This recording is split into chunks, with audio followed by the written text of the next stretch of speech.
చెప్పండి. నీవే నాకు, నీవే నాకు.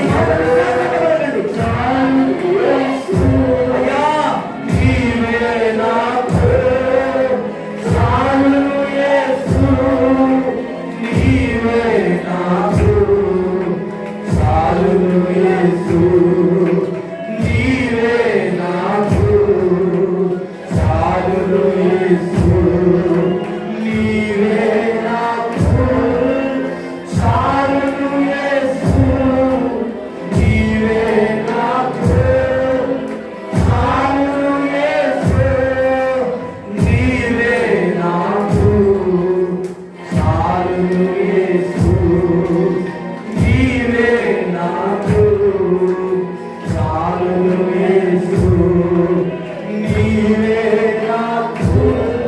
చాలు యేసు, నీవే నాకు, చాలు యేసు, నీవే నాకు. ఓదార్చే దేవుడు, నీ కన్నీరు నాట్యముగా మార్చే దేవుడు, నీ దుఃఖాన్ని నాట్యముగా మార్చే నీవే నాకు, చాలు యేసు, నీవే నాకు, చాలు యేసు, నీవే నాకు, చాలు యేసు. మిగిలిన సమర్థత మనుషుల గట్టిగా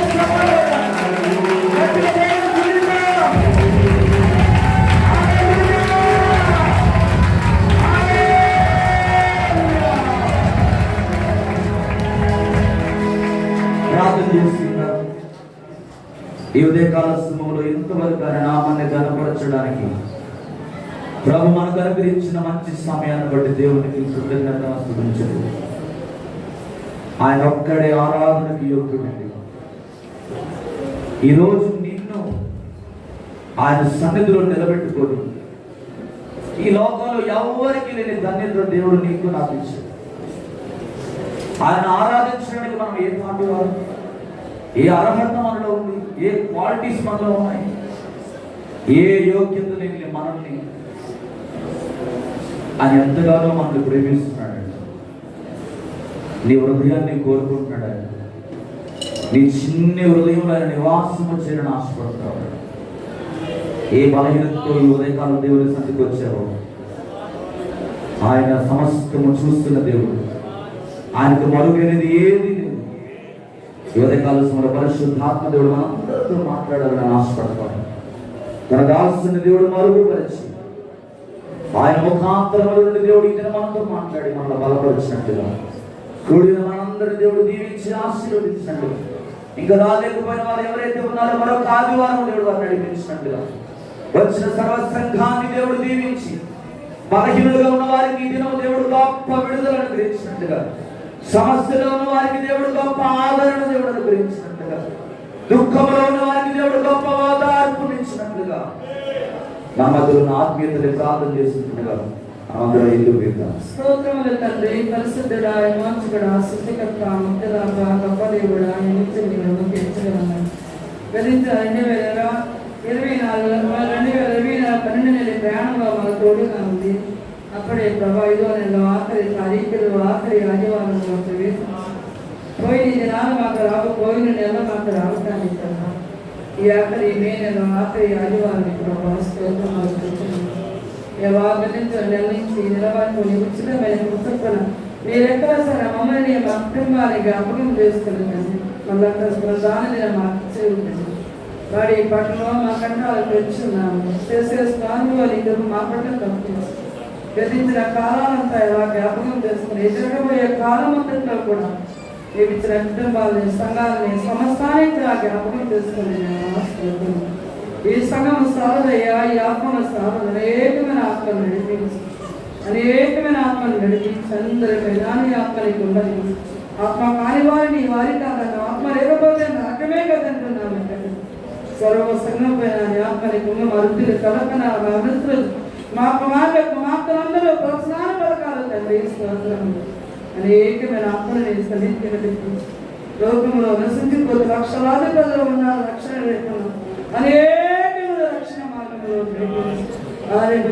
కావాలని కూడా మార్చి కూడి వచ్చిన ప్రతి ఇప్పుడు నీ పేరు నా మానవుడి ఈ భయంకర వెలుగుంది ప్రతి తోలేకపోతున్నావు దేవుడు ఆకాశానికి ఆజ్ఞాపించి నీ ఒకరినే చల్లార్చి మేలుతో నింపి కార్యం కూడి వచ్చిన ప్రతి ఇప్పుడు నీ దీవించయ్యా వయస్సు బాబుని ముందు బలహీనుడిగా ఉన్నాడు సాతాని పీడిపుతో బాధపడుతున్నా మహేష్ బాబుని ముట్టి ప్రభావ మహేష్ బాబుని ముట్టు సంపూర్ణమైన ఆరోగ్యం ఇచ్చి తన భార్య బిడ్డలు కుటుంబాన్ని కూడా అలాగే తండ్రి స్తోత్రములు తండ్రి వినోద బాబుని కూడా ముట్టు సంపూర్ణమైన ఆరోగ్యం ఇస్తుంది రమణ బాబుని కూడా ముట్టు సంపూర్ణమైన ఆరోగ్యం ఇస్తుంది దేవా స్తోత్రము లోకనాథుని కూడా ముట్టు జగమేని ముట్టు వీటిని విడిపించి ఆరోగ్యము శక్తిని ఇచ్చి ఇంకా సంఘంలో అనేక మంది ఉన్నారు మీరు కూడా ముట్టు వీటిని విడిపించి మేరీతోని నీ సేవకును మరిగిపరచు మాకందరూ కావాల్సిన వాక్యం వాక్యమైన దేవుడు తండ్రి వాక్యంతో మాట్లాడు దేవా మాకు వాక్యమే కదా మమ్మల్ని ఆదరించేది వాక్యమే కదా మమ్మల్ని బ్రతికించేది వాక్యమే కదా మమ్మల్ని పరలోక రాజ్యం తీసుకెళ్లేది పరిగణించి దైవభక్తి గల వారికి ఆడపడతాను లేఖనం చెప్పింది దైవభక్తి కలిగిన జీవితం మార్పించి వాక్యంతో మాట్లాడు మన భార్య బిడ్డని కనికరించు గ్రామం నుంచి నడిపించాడు ఒకప్పుడు ఈ సంఘంలో ఎంతో సేవ చేశాడు కనికరించు తన భార్య బిడ్డలు కుటుంబాన్ని దీవించి ఎక్కడున్నా దేవుడు ప్రార్థన గొప్ప బిడ్డని వాడిపోతుంది కూడి వచ్చిన ప్రతి బిడ్డని ఆశీర్వదించి మేలుతో నింపాను ఎన్నికి లేని దాని దీని రాని దరిద్రాన్ని నా తప్పుని శ్రమించి అసంతే అవుతూ నీకు తెలుసయ్యా రేపు కనికరించు నీవే ముందు సంపూర్ణమైన ఆరోగ్యం ఇచ్చు నీవే దేవుడి అని చెప్పి వాళ్ళని రక్షించు రక్షణ మార్గంలో నడిపించు నా ప్రార్థన నా ప్రార్థన సమాధానం ధరించు క్రీస్తులకు మాల వేరుకొని సమాధానం అందరు కూర్చుందామండి.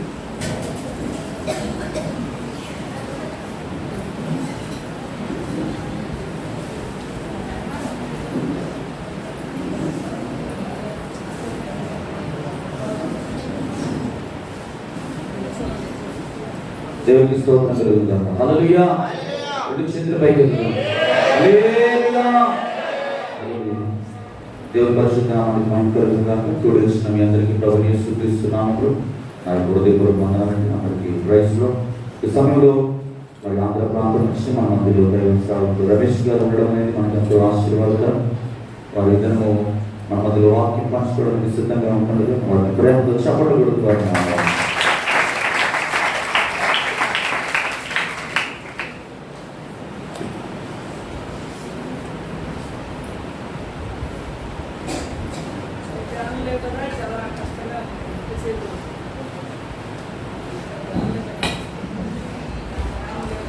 మంచిది ప్రేమ దేవుడా దేవుని నామానికి మహిమ కలుగును గాక. హల్లెలూయా.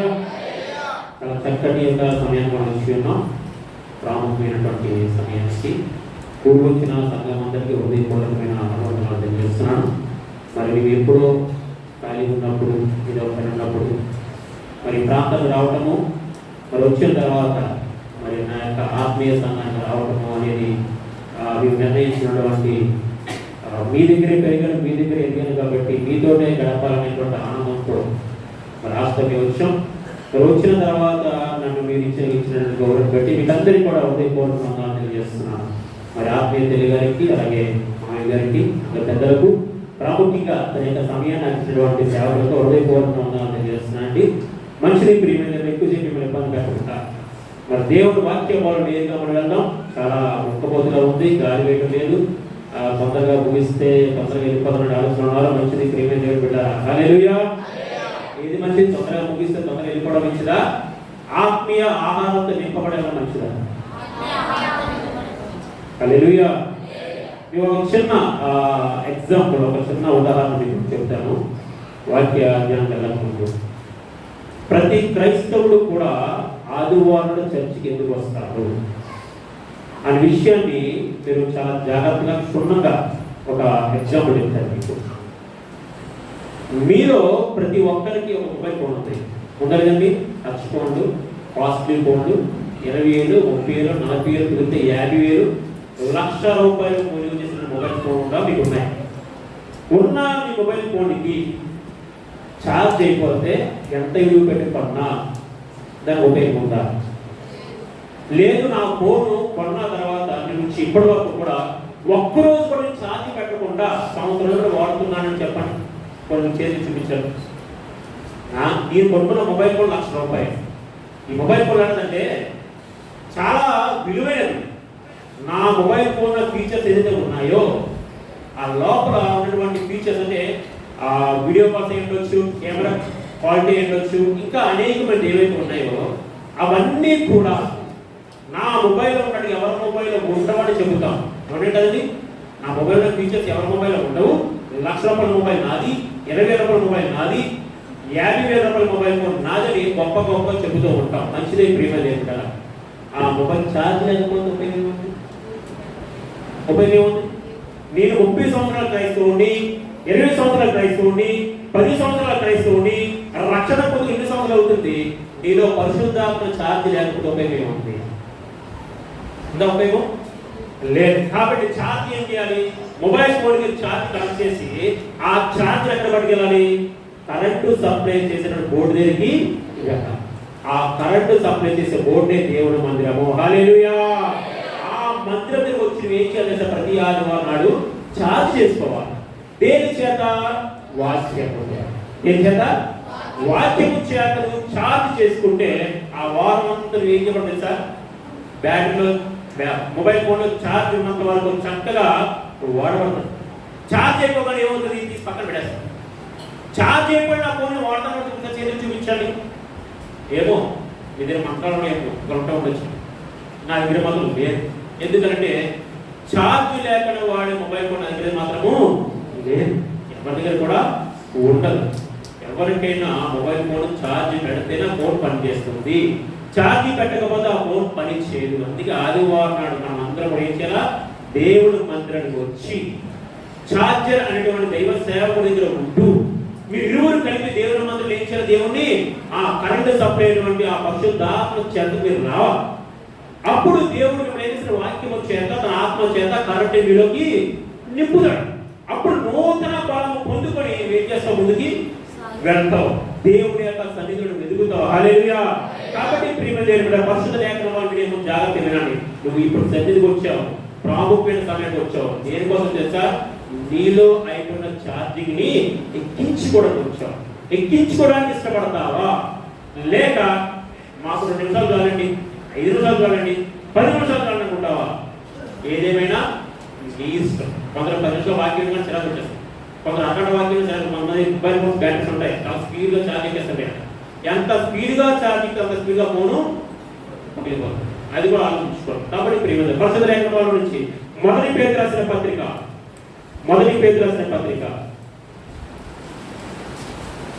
5వ అధ్యాయం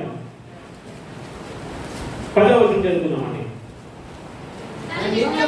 తన నిత్య మహిమకు క్రీస్తునందు మిమ్మును పిలిచిన సర్వ కృపానిధియగు దేవుడు కొంచెం కాలం మీరు శ్రమపడిన పిమ్మట తానే మిమ్మును పూర్ణులుగా చేసి స్థిరపరిచి బలపరుచును. అదే పత్రికలో మొదటి అధ్యాయము 7వ వచనం చదువుకున్నామండి.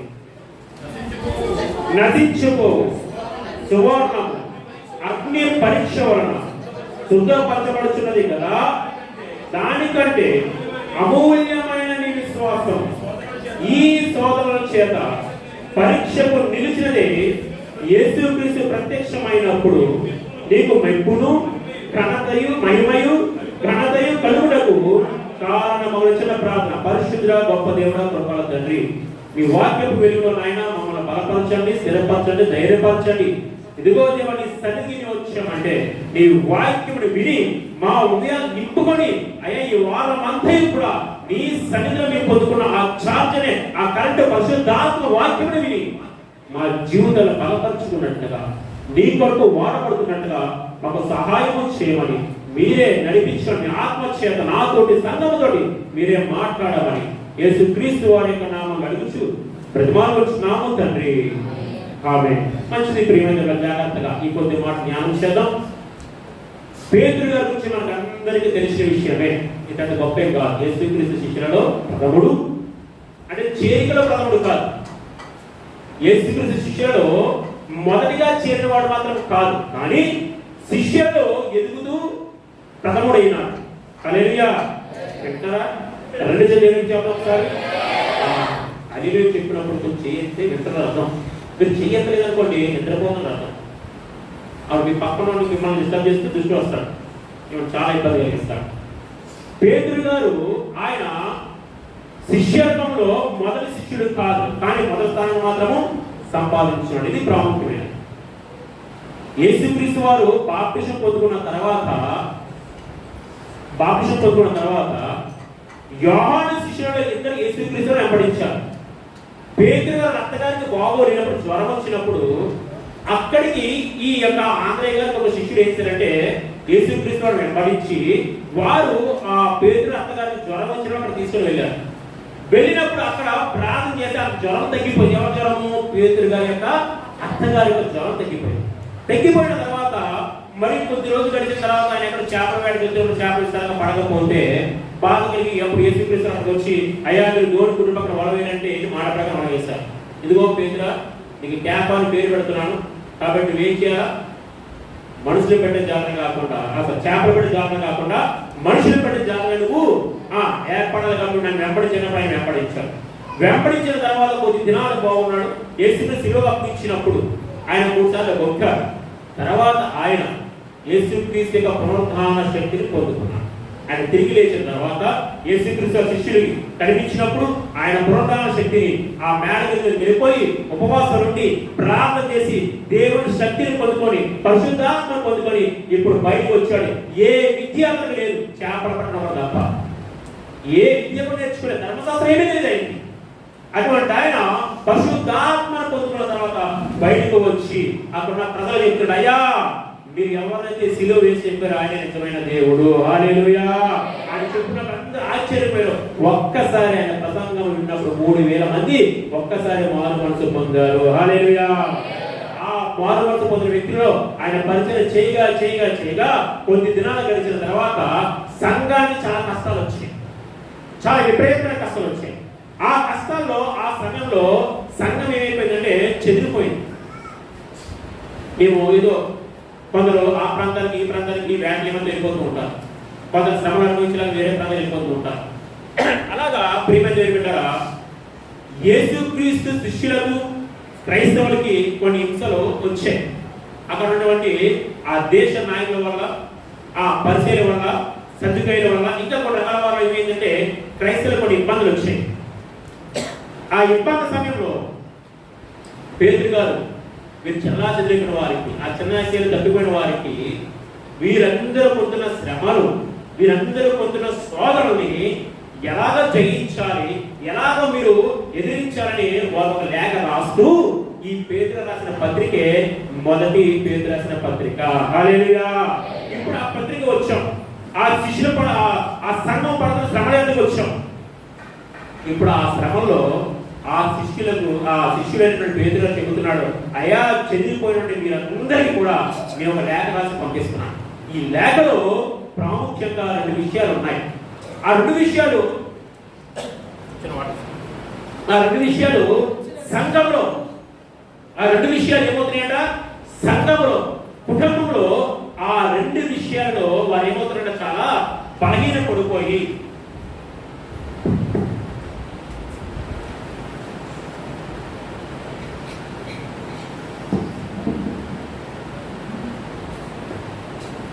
క్షమించాలి. ఆ 2 విషయాల్లో ఏ 2 విషయాలంటే, ఒకటి శ్రమ, 2 శోధన. ఈ 2 విషయాలు ఆ సంఘం ఏమైందంటే చాలా బలహీన పడిపోయి చల్లా చెదరైపోయిన తర్వాత ఎన్నో శ్రమలు, ఎన్నో శోధనలు వారు ఎదుర్కొంటున్నారు. ఆ శ్రమలు శోధన ఎదుర్కొన్న సమయంలో వారిని బలపరచడానికి పేతురు గారు ఒక లేఖ రాసి పంపించారు. ఆ లేఖలు ఏమున్నాయంటే, క్రైస్తవుడైన మనకు శ్రమ వస్తుంది, క్రైస్తవుడైన మనము శ్రమ అనుభవించవలసిన రోజులు వస్తాయి, క్రైస్తవుడైన మనం చూస్తుండగానే మన బిడ్డలు చనిపోతారు, క్రైస్తవుడైన మనం వెళ్తున్నటువంటి పనిలో వ్యాపారంలో లాస్ అయిపోయి చాలా బలహీనం అయిపోతాం, క్రైస్తవుడైన మన కుటుంబం సాఫీగా జాగుతుందిరా అనే సమయంలో అనుకోనటువంటి రీతి ఒక రోగం వస్తుంది. ఇటువంటి శ్రమలు వస్తాయి. అన్నీ బాగున్నాయి అనుకుంటే కుటుంబంలో ఏమవుతుందంటే ప్రియమైన ఒకరి పడకుండా గొడవ పెట్టుకుంటూ తగుడు వెళ్ళేటువంటి స్థాయికి వచ్చేస్తుంది. ఇవన్నీ శ్రమలతో కూడినటువంటి పోరాటం. అటువంటి పోరాటం ఇప్పుడు ఎవరికి వచ్చింది? ఆ సంఘంలో ఉన్నటువంటి వారికి వచ్చింది. ఆ సంఘంలో శ్రమ వచ్చింది. ఆ శ్రమ వచ్చినప్పుడు ఆయన రాష్ట్రం మాట్లాడుతున్నటువంటి అదే పత్రికలో 5వ అధ్యాయంలో చూడండి, 10వ వచనం మరొకసారి చదువుదాం. నిత్యమకు క్రీస్తునందున మిమ్మల్ని పిలిచిన సర్వ కృపానిధియగు దేవుడు ఆ కొంచెం కాలం మీరు శ్రమ పడిన పిమ్మట తానే మిమ్మల్ని పూర్తిగా చేసి స్థిరపరిచి బలపరచును. తానే ఎవరు? ప్రభువైన యేసుక్రీస్తు వారు. ఆయనే ఇది కొంచెం కాలం శ్రమ పడిన పిమ్మట తానే మిమ్మల్ని ఏం చేస్తారు సార్? స్థిరపరిచి బలపరుస్తారు. మీకు వచ్చింది సార్, శ్రమ ఎక్కడో రాదండి, మన కుటుంబ సభ్యుల నుంచి కలుగుతుంది. ప్రారంభం ఎక్కడ ప్రారంభమవుతుంది? కుటుంబ సభ్యుల మధ్యనే శ్రమ ప్రారంభమవుతుంది. అత్త కోడల మధ్య, తల్లి పిల్లల మధ్య, ఇంకా ఆడపడుచుల మధ్య, తోడు కోడల మధ్య ఇక్కడ స్టార్ట్ అవుతుంది శ్రమ. ఈ శ్రమ స్టార్ట్ ఏమవుతుందంటే చుట్టూ కూడా ఆవరిస్తారు. ఇప్పుడు ఆ కుటుంబంలో మరొక వ్యక్తిని ఎంటర్ అవుతారు. అంత మాట్లాడదా మీ అంతని ఇంకొక ఆవిడ ఎంటర్ అవుతుంది. అయితే ఇంకా ఆ విషయాన్ని పెద్ద చేస్తూ మొత్తం ఆ సంవత్సరాన్నే పాడు చేస్తారు. ఇది కాకుండా మరొక శ్రమ ఏంటి అంటే అనారోగ్యంతో బాధపడుతున్న మనకు ఆరోగ్యంగా ఉన్నంతసేపు దేవుడి లక్ష్యం ఎవరి లక్ష్యం? వెంటనే అనారోగ్యం, షుగర్ ఎంటర్ అయినా, బీపీ ఎంటర్ అయినా, ఏది ఎంటర్ అయితే మాత్రం దేవుడి సన్ని మాత్రం విడిచిపెట్టం. అదొక శ్రమ. ఇలాంటి శ్రమలు క్రైస్తవులారా, సంఘస్థులారా, ఇలాంటి శ్రమలు మీకు వస్తాయి. వచ్చినప్పుడు మీరు ఏం తెలుసా? ఆ శ్రమ ఎల్లప్పుడూ మీకు ఉండవు. కొంతకాలం మీరు శ్రమ పడిన పిమ్మట దేవుడే మిమ్మల్ని ఏం చేస్తారట? పూర్ణులుగా చేసి స్థిరపరిచి బలపరుస్తాడు. ఇది ప్రతి ఒక్క విషయంలో జరిగే విషయమే. చాలా మంది సాక్షి చెప్తూ ఉంటారు, అయ్యా నేను ఎన్నో శ్రమలు పడొచ్చానయ్యా, ఎన్నో కష్టాలు పడొచ్చానయ్యా. ఏమండి మనకైనా శ్రమలు? బైబిల్లో భక్తులు లేవా శ్రమలు? లేవా? దానియేలు గ్రంథము 3వ అధ్యాయంలో ఒకసారి, దానియేలు గ్రంథం 3వ అధ్యాయము, దానియేలు గ్రంథం 3వ అధ్యాయం 16వ వచనం. షద్రకును మేషకును అబద్ధాయి రాజుతో ఇలా చెప్పిరి, నెబుకద్నెజరు నిన్ను గూర్చి నీకు ప్రత్యుత్తరం ఇవ్వాలన్న చింత మాకు లేదు. మేము జీవించిన దేవుడు మండించిన వేడి గల ఈ అగ్నిగుండంలో నుండి మమ్మల్ని తప్పించి రక్షించకు సమర్థుడు. మరియు ఏ వసన పడకుండా ఆయన మమ్మల్ని రక్షించిన. ఒకవేళ ఆయన రక్షింపకపోయినా చూడండి, రాజు నెబుకద్నెజరు తీసుకున్నటువంటి ఆలోచన ఏంటి? తనకు ప్రతిమ చేయించుకున్నాడు, తన ఒక దేవతను పూజిస్తున్నాడు. ఆమె వినాలి, ఒక ప్రతిమను చూపిస్తున్నాడు. ఆ ప్రతిమను పూజించమంటున్నాడు, ఆ ప్రతిమకి ఆరాధన చేయమంటున్నాడు. ఇదిగో ప్రజలందరూ ఆరాధన చేస్తుంటే మీ ముగ్గురు ఎందుకు ఆరాధన చేయరు? మీరు నా ప్రజలకు మీరు పూజించకపోతే, నమస్కరించకపోతే మిమ్మల్ని తీసి ఎక్కడ పడేస్తాను? అగ్నిగుండంలో పడేస్తాను. అంటే శ్రమ. ఏంటది? శ్రమ. అగ్నిగుండంలో పడేస్తే శ్రమ. అగ్నిగుండాలంటే కష్టాలండి. నాకు వచ్చిన శ్రమలు ఎవరికి రావండి అంటూ ఉంటాం. మొన్నటి దినాన్న మా స్నేహితుడు ఒకడు యాక్సిడెంట్ చనిపోయాడు. సుమారుగా ఫిబ్రవరి నెలలో ఫస్ట్ 4-2 దగ్గర చనిపోయాడు. అతను చనిపోయిన తర్వాత వాళ్ళ అత్తగారు మంచి ప్రార్థన కొరాడు. ఒకరోజు ఆమె చర్చిలో ప్రార్థన చేస్తున్నప్పుడు నేను వాక్యం చెప్పకముందు ఆమె ప్రార్థన ప్రభావ ఎలా మాట్లాడాలి, ఏంటి ప్రభావం ప్రార్థన చేస్తుంటే నేను వైపు నేను ప్రార్థన చేసుకుంటాను. ఆమె ప్రార్థన చేస్తుండగా ఆ ప్రార్థన యొక్క ప్రభావం వచ్చిందండి. అది ఆమె చక్కగా దేవుడు వాడుకున్నాడు. అంటే ఆమె ప్రార్థన చేస్తున్నప్పుడు పరిశుద్ధాత్మ శక్తిని పొందుకోవడం ఏం చేస్తుంది? ప్రార్థన చేస్తుంది. చాలా భక్తి కూడా అనుకోని రీతిలో, ఊహించిన రీతిలో అల్లుడు యాక్సిడెంట్ చనిపోయాడు. ఇంటికి వెళ్తే ఏమో తెలుసా? ఏ దేవుడు అంటే దేవుడు, ఇలాంటి దేవుడున్నా ఎన్ని కష్టపెడుతున్నా మాకు ఇది లేదు, మాకు ఏమీ లేవు, ఉన్న అల్లుడు కూడా తీసుకుపోయాడు. అంటే పరిశుద్ధాత్మ శక్తితో నింపుకున్న నీవు శ్రమ రాక ఏమైందో నష్టపోతుంది. ఎలాంటి స్థితి పడిపోయాడంటే ఇంకా దేవుడు లేడు, ఇంక దేవుడు కూడా అనవసరము. శత్రుఘ్న విషయాలు ఏమంటారు? వీళ్ళేమంటారు? అగ్నిగుండంలో పడేస్తే రాజా రాజా అయ్యా రెడీ అయ్యా వాళ్ళు పడే ఉంది అంటారా? నువ్వు రాజుతో మాట్లాడతావు, ప్రభువా అని మాట్లాడుతున్నావునా? కూడా గవర్నమెంట్ జాబ్ ఉద్యోగస్తుడికి వెళ్ళి, అయ్యా నాకు పెన్షన్ రాలేదు సార్, నాకు పెన్షన్ రాలేదండి, అయ్యా నాకు ఈ సంతం కావాలండి, ఈ క్యాష్ నాకు సంతం కావాలని అడిగారా లేదు? మీరు మనకన్నా ఉన్నతమైన అధికారులకు వెళ్తే వీలేమంట పేరు పిలుస్తున్నారు. పిలుస్తారు చూడండి, చదవండి. నెబుకద్నెజరు నీకు ప్రత్యుత్తరం ఇవ్వాల్సిన అవసరం మాకు లేదు. చూసారా, ఎవరు ఎదిరిస్తున్నారు? రాజు ఎదిరిస్తున్నారు. ఎవరి కోసం ఎదిరిస్తున్నారు? దేవుడి కోసము. ముందు శ్రమ ఉంది, కానీ ఎవరు తోడున్నారు? దేవుడు తోడున్నాడు. హల్లెలూయా. మన ముందు శ్రమ ఉందంటే దాన్ని ఎదిరించడానికి మనం ముందుకు వెళ్ళాలి తప్ప శ్రమ వచ్చిందని భయపడుకోకూడదు. శత్రువు మేషులు అభిజ్ఞాలు శ్రమ ఉంది, అగ్నిగుండము. నువ్వు అగ్నిగుండంలో పడివేసినా పర్వాలేదు, దేవుడు మనం రక్షిస్తాడు. రక్షించకపోయినా పర్వాలేదు, రక్షించినా పర్వాలేదు, రక్షించకపోయినా పర్వాలేదు. ఎందుకు తెలుసా? మా దేవుడు సమర్థుడు, ఆయన కోసం ప్రయత్నం. నీ శ్రమను దేవుడు తీసినా పర్వాలేదు, తీయకపోయినా పర్వాలేదు. ఎక్కడా దేవుడు స్థిరంగా ఉన్నాడు. ఎందుకని? నీ శ్రమని కొంచెం కాలమే, తర్వాత తానే పూర్తిగా చేసి నేను ఏం చేస్తాడు? స్థిరపరుస్తాడు. అది ప్రాముఖ్యమైనది. ఈ విషయం మర్చిపోతున్నాం. స్థిరపరిచి బలపరుస్తున్న విషయం మర్చిపోయి శ్రమ దగ్గరే మన దృష్టి ఉండిపోయింది. ఈ శ్రమ దగ్గరే మన ఆలోచన ఉండిపోయింది. ఈ శ్రమ దగ్గర మన అన్ని ఆలోచనలు ఉండిపోయి అయ్యో నాకే శ్రమ ఇట్లా ఉండిపోతున్నాం. శ్రమ పడ్డ తర్వాత స్థిరపరిచి బలపరుస్తున్న విషయం మర్చిపోతున్నాం. కానీ చంద్రిక మేష అభిజ్ఞానం ఏముంది? మాకు శ్రమ వచ్చినా పర్వాలేదు, ఆయనే స్థిరపరిచి బలపరుస్తాడు. అక్కడ ఉన్న సంఘానికి వచ్చింది శ్రమ. ఆ శ్రమలో అల్లాడిపోతుంటే అయ్యా ఇంకో మీకు శ్రమ వచ్చినా మీరు భయపడకండి, తానే మిమ్మల్ని ఏం చేస్తాడ? పూర్తిగా చేసి స్థిరపరిచి బలపరుస్తాడు. నువ్వు బలపడి స్థిరపరిచేంత వరకు నీ శ్రమను ఏం చేయాలి? నువ్వు ఓపికతో కనిపెట్టాలా? హల్లెలూయా. ఓపికతో కనిపెట్టు దేవుని సన్నిధిలో. నువ్వు బలైన పడ్డప్పుడు దేవుని సన్నిధిలో ఏం చేస్తున్నావా? చార్జ్ ఎక్కించుకుంటున్నావు. నువ్వు బలైన శ్రమ వచ్చింది, అయ్యో శ్రమ వచ్చింది, వాళ్ళ ముందు వీళ్ళ ముందు ఏడడం కాదు. నువ్వు ఎక్కడ వెళ్ళాలా? దేవుడి సన్నిధికి వచ్చి ఫుల్ ఛార్జ్ వెళ్ళాలి. అయ్యా నాకు ఉన్నటువంటి ఛార్జ్ నాకు పనిచేయట్లేదు, నా ఛార్జ్ పని అప్పుడు ఏం చేస్తావు? పక్కోడికి వెళ్ళి ఛార్జ్ అడుగుతావు లేదా? అయ్యా నా ఛార్జ్ పని చేయలేదు అప్పుడు ఏం చేయాలా? సంఘంలో ప్రార్థన పద్ధతి వెళ్ళి అయ్యా మా ఇంటి గురించి ప్రార్థన చేయాలన్నా. హల్లెలూయా.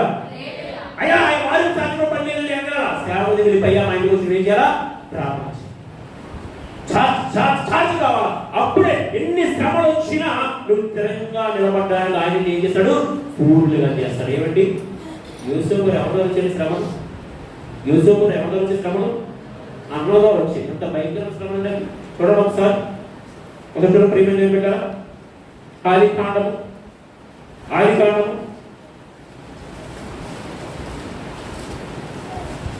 30.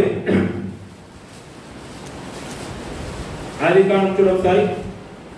37వ అధ్యాయము 19వ వచనం. వారు ఇదిగో ఈ కలలు కనువాడు వచ్చుచున్నాడు, వీడిని చంపి ఇక్కడున్న ఒక గుడ్డలో పారివేసి దుష్ట్రముగా తిరిగివేసని చెప్పుదు. చాలండి. ఎవరంట వారు? సొంత అమ్మ. వినండి, సొంతం చెప్పు కదా. శ్రమలు ఎక్కడ స్టార్ట్ అవుతాయి? కుటుంబ సభ్యుల మధ్యలో స్టార్ట్ అవుతాయి.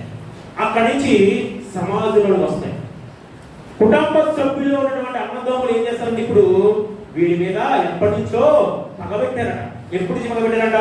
వాళ్ళ నాన్నగారు ఎప్పుడైతే కొత్త పండు పుట్టించి తెచ్చి వాళ్ళు తొలగించారో అప్పుడు వీడి మీద వేసారట, పగబెట్టారు. అదే 37వ వచనం. అతని సహోదరుల తండ్రి తమ అందరికంటే ఎక్కువగా ప్రేమించిన చూసినప్పుడు చూసారండి అన్నది మా తండ్రి సాధారణంగా ఏం చేస్తారు?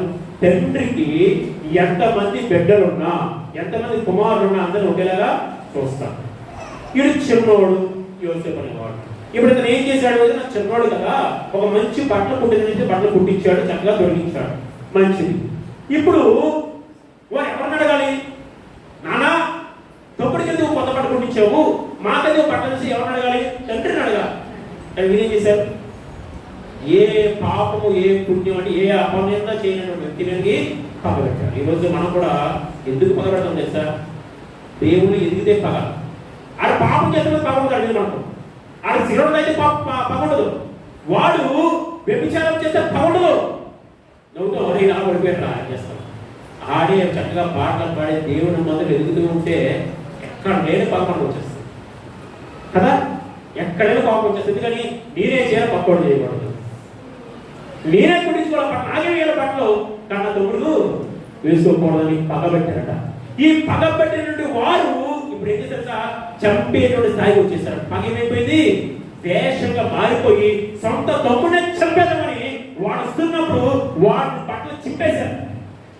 ప్రేమ పెట్టారు, ఊతిలో పడేశారు. చివరికి ఆ దారిలో పోతున్న వారిని కూడా తిరిగి అని నమ్మేశారు. ఎంత శ్రమ, ఎంత శ్రమ! ఈ శ్రమను జయించాడు ఎవరు? యోసేపు. అందుకే రాజు అయ్యాడు. హల్లెలూయా! రాజు పక్కన కూర్చున్నాడు. రాజు అయ్యాడు. అర్థం తెలుసా? రాజు తర్వాత అతనే ఒక వ్యక్తి రాజు అయ్యాడు. ముందు అతను తెలుసుకోవాలి. ఆ ప్రధానమంత్రి వాడు యోసేపు కలుసుకుంటే రాజుకి వెళ్ళాలి. ఎందుకు చేశాడు దేవుడు అంటే శ్రమలను సహించాడు. ఎవరు? యోసేపు. అగ్నిగుండంలోని శ్రమను సహించారు. ఎవరు? షడ్రక మేషకు అబ్బెట్టుకోయేవారు. యోబు గారు కూడా శ్రమలను సహించడం లేదా? సహించడం లేదా? ఇన్ని శ్రమలైనా యోబు సహించడానికి ఇష్టపడ్డాడు. ఎందుకంటే శ్రమ వచ్చిందంటే నువ్వేం చేస్తా? సహించడానికి నువ్వు ముందుగా పొడుగొట్టుకోవాలి. ఇదిగో శ్రమ వస్తుంది. షడ్రక మేషకు వారు అగ్నిగుండంలో శ్రమ వచ్చింది. వారికన్నా పెద్ద శ్రమ నాది. లేకపోతే ఇదిగో సొంత అన్నడే తమ్ముడి మీద పగబెట్టేస్తే యోసేపు ఏమనాలి? యోసేపు ఏమన్నాడు తెలిసి? యోసేపు చూడ ఆదికాండం 50 అధ్యాయం. ఆదికాండం 50 అధ్యాయం 6వ వచనం.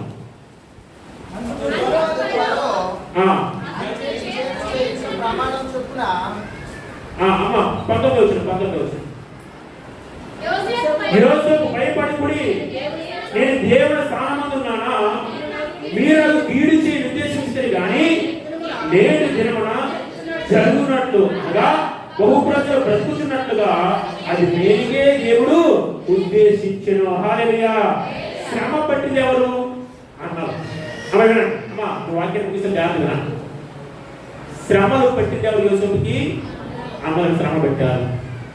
కొద్ది దినాలు అయిన తర్వాత ఇప్పుడు ఆ అన్నలకి తిండి లేదు.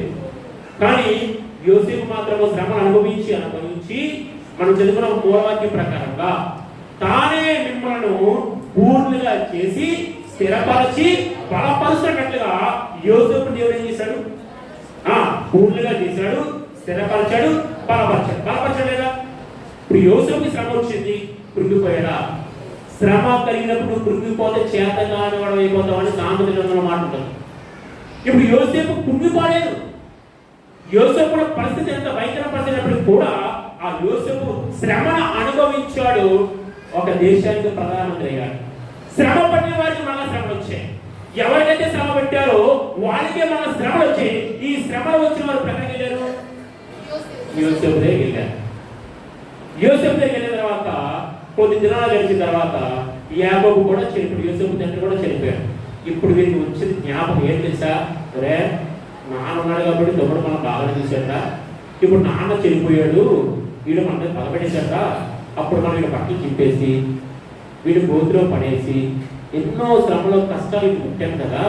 ఇప్పుడు వీడిని మనం విడిచిపెట్టి వెళ్ళకపోతే వీడు ఆ దేశానికి ప్రధానమంత్రి, రాజు తర్వాత రాజు. ఒకవేళ ఈ దగ్గర మనం ఉన్నామనుకో మళ్ళా ఆ పాత ప్రాణాలన్నీ కూడా గుర్తు చేసుకొని మళ్ళీ ఏదో రకంగా ఇబ్బంది పెడతాడా అని వీడు భయపడుతుంటే యోసేపు ఏమన్నాడు?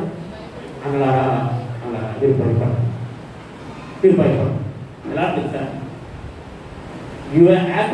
యాకోబు రే నాన్న చిన్నడు పిలిచి నాన్న మీ అన్నలు చాలా రోజులు ఏంట్రా ఆ గొర్రెలు మేపడం కానీ వెళ్ళారు.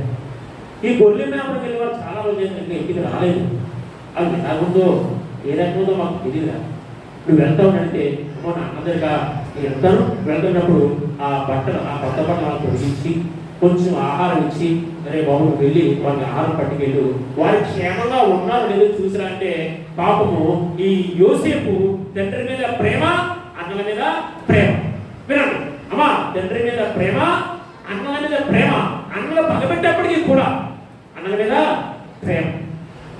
వెళ్ళాడు, వెళ్తే మధ్యలో ఆయన కనిపించిన మా అన్నలు కొంచెం గొర్రెలు వేస్తున్నారు, కాపు కాస్తున్నారంట, మీకు ఎవరైనా కనిపించారంటే ఇప్పటి వరకు ఇక్కడే ఉన్నారు కానీ మరొక ప్రాంతం వెళ్ళిపోయాయి అన్నప్పుడు ఆ ప్రాంతం మహాభయంకరమైన ప్రాంతం, అడుగు పుల్లు సింహాలు తిరిగే ప్రాంతం, మహాభయంకరమైన ప్రాంతం.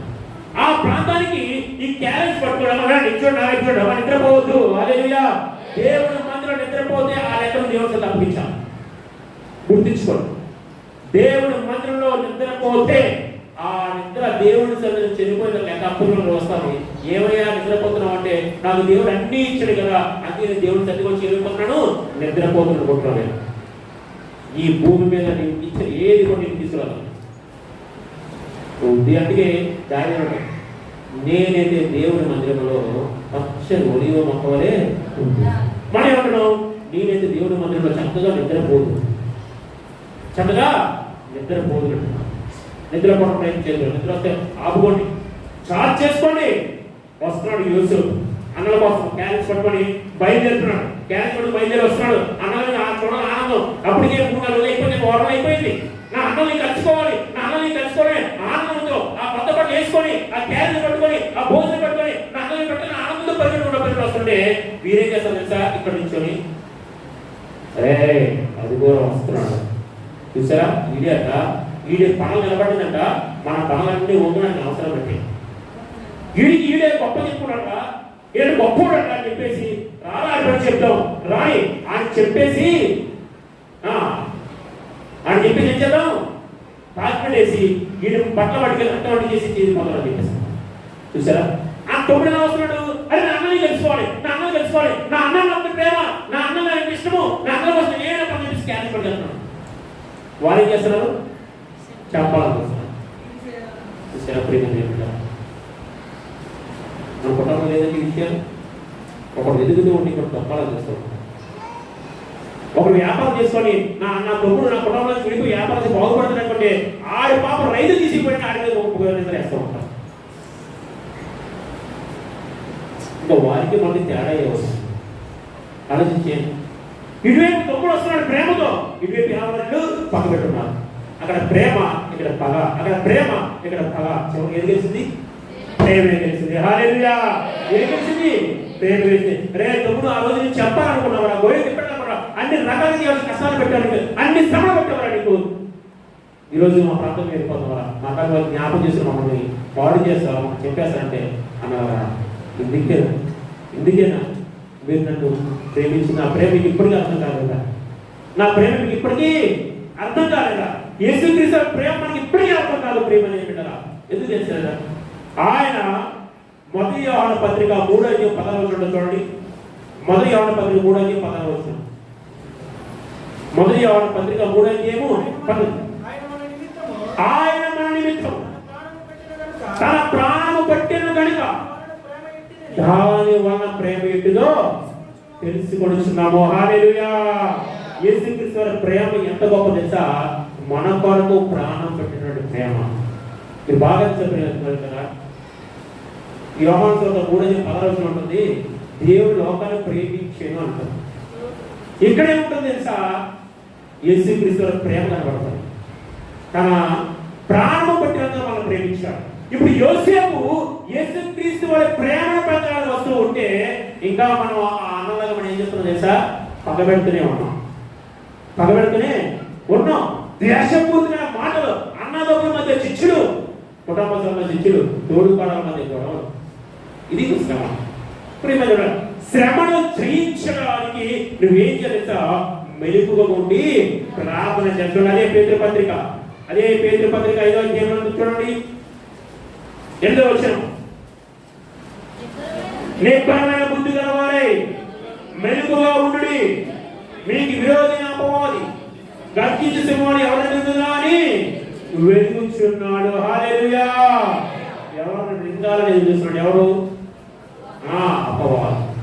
ఇది మొదటి మాట. ఏంటి సార్, శ్రమను వచ్చినప్పుడు కొద్ది దినాలు మీరు ఏం చేయాలా? ఓపిక కలిగి ఏం చేయాలి? దేవుడి దగ్గర మెలుగుగా ఉండి ప్రార్థన. ఇది ప్రాముఖ్యమైనది. మొదటి మాటగా శ్రమ కలిగినప్పుడు మీరు ఏం చేయాలా? ఓపిక తెచ్చుకొని కొద్ది దినాలు మీరు శ్రమ పడినమాట తానే అంటే దేవుడే పూర్తిగా చేసి మిమ్మల్ని ఏం చేస్తాడు? స్థిరపరుస్తాడు. వాళ్ళ పద్ధతికి వచ్చి తెలుసా? ఇప్పుడు ఆ స్తంభం స్థిరపడింది కాబట్టి దాని మీద ఈ యొక్క బీము స్లాబ్ బలపడింది, అవునే కదా? ఇప్పుడు ఆ స్తంభం స్థిరపడకపోతే బలపడుతుందా? మనం కూడా ఏం చేయాలా? స్థిరంగా నిలబడితేనే దేవుడు మనం ఏం చేస్తాడు? బలపడతాడు. ఈ శ్రమ వచ్చిన ఊపి అనుకోండి పైన ఏమవుతుంది? బాగా ఉంటుంది. కాబట్టి నువ్వు స్థిరపడాలంటే ఏం చేయాలి? నువ్వు స్థిరపడి బలపడాలంటే మెలుగుగా ఉండి నువ్వు శ్రమలో ప్రార్థన చేయాలి.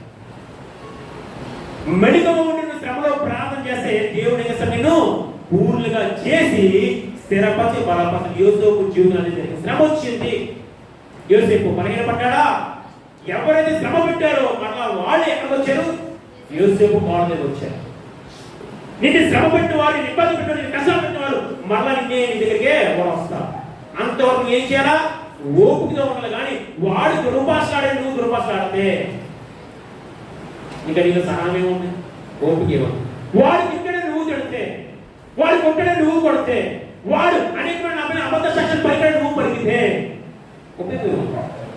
యోసేపు రాకపోవచ్చు కదా అన్నాడా? అన్నా మీరు ఎప్పుడు అలా అనుకోవద్దు, ఎందుకంటే నా ప్రేమ మీకు ఇప్పటికీ అర్థం కాలేదా? నేను ఇష్టం అని నేను ఇష్టం అని అన్నలు అక్కడే ఉంచుకున్నాడు. హల్లెలూయా. రెండో మాట తెలుసా? ఈ మాటకి వాక్యం అనిపిస్తుంది. ఒక 5-10 నిమిషాల వాక్యం అనిపిస్తాం. రెండో మాట అదే మొదటి పేతురు పత్రిక. మొదటిగా ఏంటమ్మా? శ్రమ కలిగినప్పుడు ఏం చేయకూడదు? కృంగిపోకూడదు. శ్రమ కలిగినప్పుడు ఏం చేయాలా? మెలుగుగా ఉండి ప్రార్థన చేయాలి. అప్పుడు దేవుడు ఏం చేస్తాడంటే ఆ శ్రమ కొద్ది దినాలు గడిచిన తర్వాత నిన్ను ఆ శ్రమలో నుంచి బయట తీసుకొచ్చి స్థిరపరిచి బలపరుస్తాడు. ఇది మొదటి మాట. రెండో మాట చూడండి, 6వ వచనం. మొదటి పేతురు పత్రిక 1వ అధ్యాయం 6వ వచనం. ఇందువలన మీరు ఆనందించున్నారు కానీ అవసరం పెట్టి నానా విధమైన శోధనల చేత ప్రస్తుత కొంచెం కాలము మీకు దుఃఖము కలుగుతున్న. చూసారా జాగ్రత్త. కొంచెం కాలం శ్రమ పడ్డ ఇమ్మట అన్నాడు. ఇప్పుడు ఏమన్నాడు? కొంచెం కాలము శోధన అంటున్నాడు. శోధనకి శ్రమకి తేడా మీకు చెప్తాను. శోధన శ్రమ రెండు ఒకటి కాదు. శోధన శ్రమ రెండు ఒకటి కాదు. అమ్మాయి శోధన శ్రమ రెండు ఒకటి కాదు. శ్రమ అంటే కష్టం. నీకు ఉన్నటువంటి ఆర్థికపరమైన కష్టమైన, శారీరక కష్టమైన, అనారోగ్యమైన, కుటుంబంలో కష్టమైన, వ్యాపారంలో కష్టమైన, వీటన్నిటికి వచ్చిన బాధలు ఏంటంటే శ్రమ అంటారు. ఇది శ్రమ. శోధన అంటే ఏంటి తెలుసా? పాపము చేయమని పురుగెత్తించేదే శోధన. హల్లెలూయా. ఏంటిది? పాపము చేయమని పురుగొలిపితే నిన్ను పాపం చేయమని ఆలోచన అవుతుంది. ఒక అందమైన అమ్మాయి మంచి బట్టలు వేసుకొని చర్చకు వచ్చినా వేరే పనులు కనపడదనుకోండి, పురుషుడు ఏం చేస్తాడు? చక్కగా చూస్తాడు. అంటే ఆమెతో పాపం చేయరని పురుగొలిపిస్తుంది. ఏంటి? లోపల దురాత్మ. అందుకే అది పేరు శోధకుడు అని. యేసుక్రీస్తు వారు 40 దినాలు ఉపవాసం నుండి శ్రమను అనుభవించిన తర్వాత ఆయన ప్రార్థన చేసుకున్నాడు. ముగించే సైన్యం ముగిస్తున్నాడు.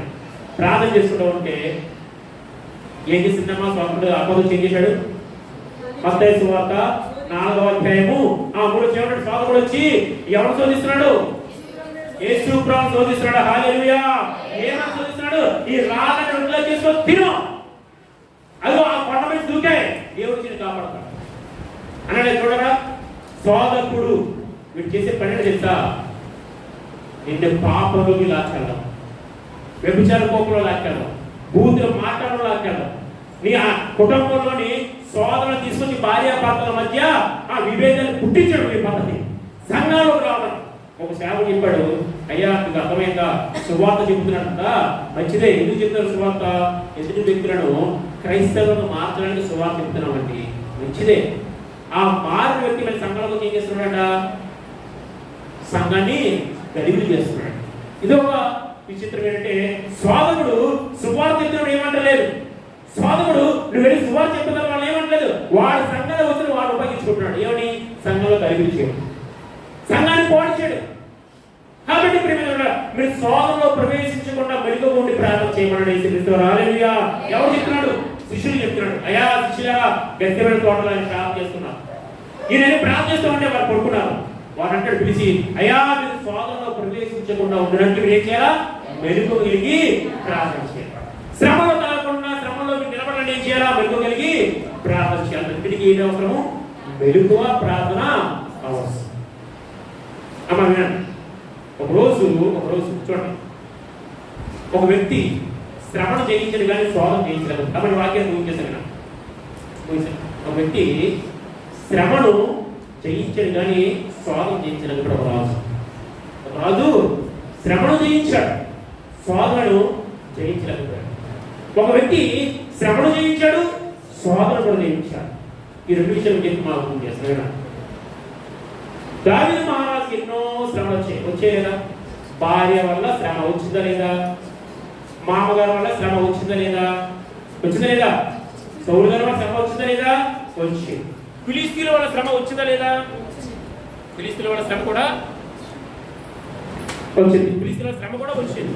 అలాగే అమాలేకీయుల వల్ల కూడా శ్రమ వచ్చింది. ఎందుకంటే అమాలేకీయులు కూడా దావీదు భార్యను బిడ్డలను ఆ దేశంలో ఉన్నటువంటి ప్రజలు కూడా వాళ్ళు ఆత్మపోయారు. అప్పుడు దావీదు ఏడవడానికి శక్తి లేనంతగా బిగ్గరగా ఏడ్చాడు. ఏమొచ్చింది?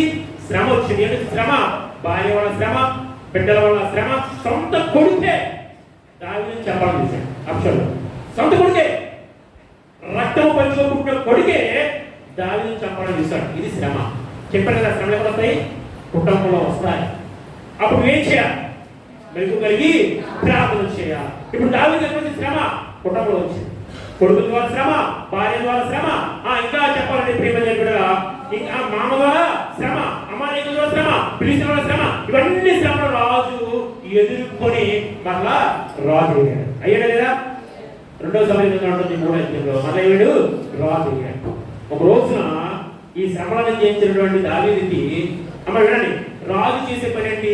యుద్ధం ఉన్నప్పుడు యుద్ధానికి వెళ్ళాలి, యుద్ధం అయినప్పుడు ప్రజలు ఎలా ఉన్నారో చూసుకోవాలి. ఇది రాజు చేసే పని. అమ్మ వినండి, ఈ వాక్యాన్ని ముగిసిన మీరు ఏం కంగారు అయిపోయింది. రాజు చేయాల్సిన పని ఏంటి? యుద్ధం ఉంటే యుద్ధానికి వెళ్ళాలి, యుద్ధం లేకపోతే ప్రజలు ఎలా ఉన్నారు, పరిపాలన ఎలా ఉందో చేయాలి. ఇది రాజు పని. ఇప్పుడు యుద్ధం ఉంది. యుద్ధానికి రాజు దావీదు వెళ్ళకుండా శ్రమలన్నీ జయించాడు. శ్రమలన్నీ జయించిన తర్వాత ఎవరికి నువ్వు మాకు రాజుగా ఉంటుందని దావీదుని పంపించారో మళ్ళా అదే రాజుగా నువ్వు ఉండాలని చెప్పేసి అదే ప్రజలు తీసుకొచ్చి దావీదు రాజుని చేశారు.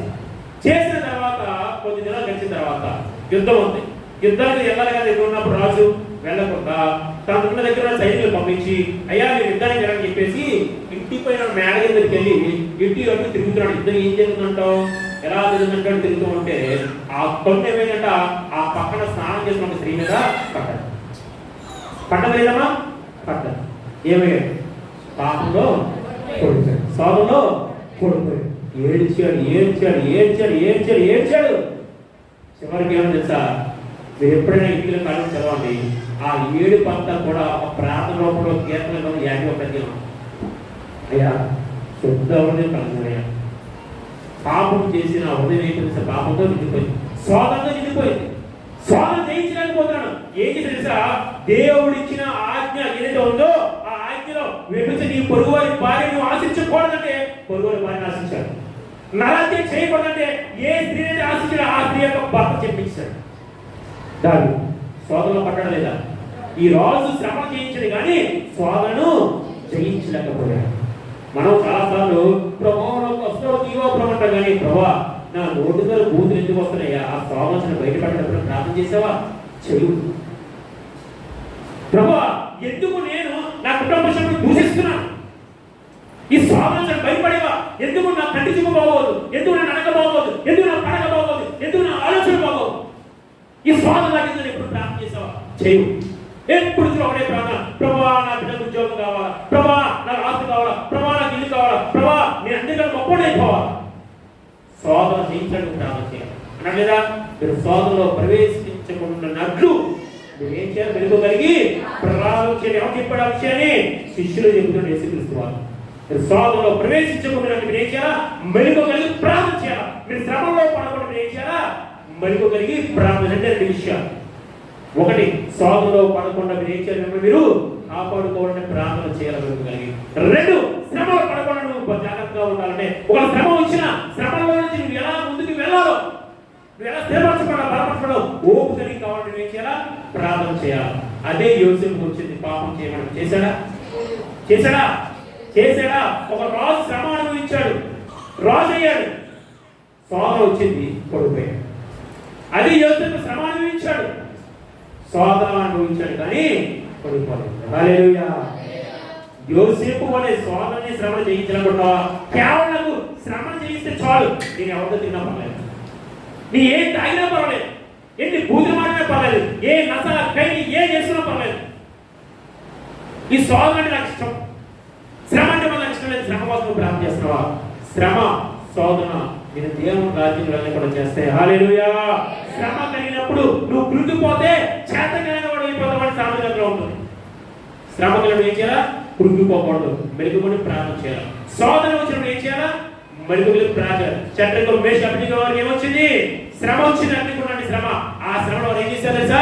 నా దేవుడు సమర్థుడు, రాజు రక్షిడు, మమ్మల్ని అగ్నిలో పడేసిన మా దేవుడు మమ్మల్ని రక్షించినా పర్వాలేదు, రక్షించకపోయినా పర్వాలేదు, నాకు శ్రమ వచ్చింది, దేవుడు శ్రమలో నన్ను తీసుకెళ్ళినా పర్వాలేదు, తీసుకెళ్ళకపోయినా పర్వాలేదు, కానీ దేవుడు మాత్రం విడిచిపెట్టను, దేవుడు మాత్రం విడిచిపెట్టను. నా చివరి నా కుమారుడు నా కళ్ళ మీద చనిపోయినా నేను దేవుని సన్నిధి మాత్రము విడిచిపెట్టను. ఇది శ్రమ, శోధన. ప్రభా ఎందుకు తెలియదు, నాకు వివాహం అయ్యింది, నా భార్య ఉంది, అయినా కూడా ప్రభా ఏదో ఆ ఎదుటి వ్యక్తి స్త్రీ మీద నా కళ్ళు చూపు పడుతుంది, ఆ చూపుడు తప్పించి ప్రభా ప్రార్థన చేయి. ఎందుకో తెలియదు ప్రభా, నా పడుతున్నాడు అయినప్పుడు కూడా ఎందుకో నా మనసు మాత్రం అతని లాగుతుంది. ఆ శోధన పడవనని తప్పించు. శోధన చాలా భయంకర వ్యక్తి. ఎవరికి మిగులునా ఏ కుటుంబాలు పాడు చేయాలని ఎదురు చూస్తున్నాడు. వాళ్ళు ఏం చేయాలా? శ్రమ, శోధనను జయించాలంటే ప్రాముఖ్యంగా ఏం చేయాలి? వెలుగుగలిగి ప్రార్థన చేయాలి. నువ్వు ఎంత ధనం దేవుడికి ఇచ్చినా, కాబట్టి దేవుడి కోసం ఏం చేయాలి? బలంగా నిలబడాలంటే శ్రమను శోధనను జయించగలిగితే, దావీదు శ్రమను జయించాలని శోధన జయించలేకపోయాడు. యోసేపు శ్రమను శోధనను 2 జయించాడు కాబట్టి ఆయన రాజ్యం ఏంటి సార్? స్థిరపరిచి బలపరచబడి లేదా? యోసేపు ఉన్నంత వరకు అట అయిపోయింది. యోసేపు ఉన్నంత వరకు అట ఎవరో కూడా ఇజ్రాయేలుగా చేయలేకపోయాడు. యోసేపు చనిపోయిన తర్వాతే ఇంకొక గొడవ వచ్చాడు, ఇజ్రాయేలు కష్టాలు పెట్టడం మొదలుపెట్టాడు. కాబట్టి అట్టి కృప పరమ దేవుడు మరి కొద్ది మాట దీవించి ఆచరించి మనందరి హృదయంలో నింపబడునుగాక. ఆమె ప్రార్థిస్తున్నాం, ప్రార్థన చేద్దాం. మరి మన మధ్యలోటువంటి మామి గారు ప్రార్థన చేస్తారు. వాటిగా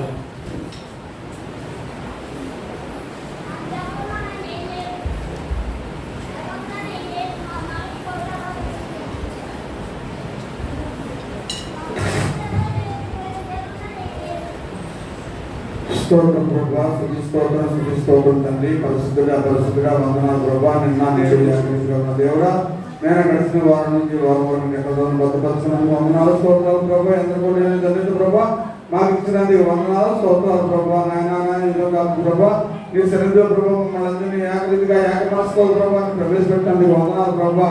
నాయన స్తోత్రాలు ప్రభా. నాయన ప్రభా, నాయన తండ్రి వందనాలు ప్రభా. నాయన సూర్యాలు వందనాలు, స్తోత్రాలు నా ప్రభా. అలాగే ప్రభా నీ పెట్టిన ప్రభా రమేష్ బాబు ప్రభా, నాయన ప్రభా మమ్మల్ని అందరికీ ప్రభా ఉద్దేశపరిచే వాక్యం మాకు అందించండి. వందనాలు ప్రభా, స్తోత్రము ప్రభా.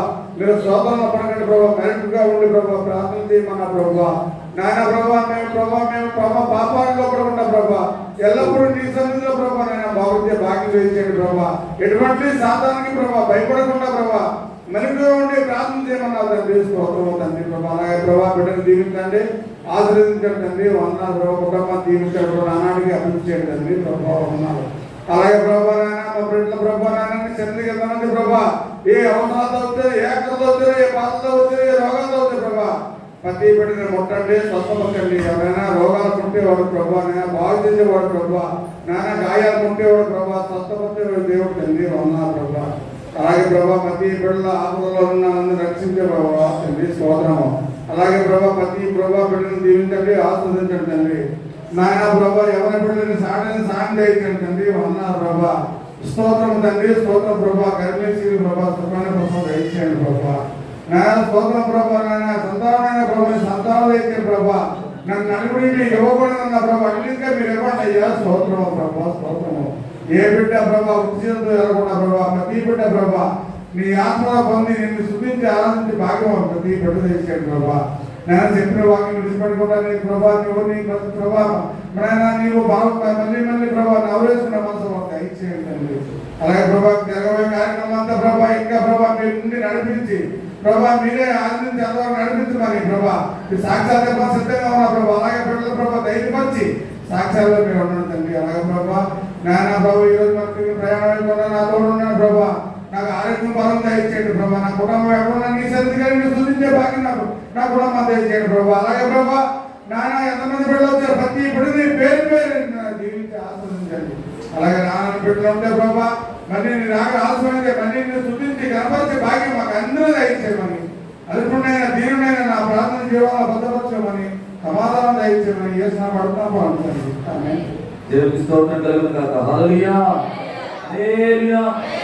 చక్కని వాక్య సందేశాన్ని అందించిన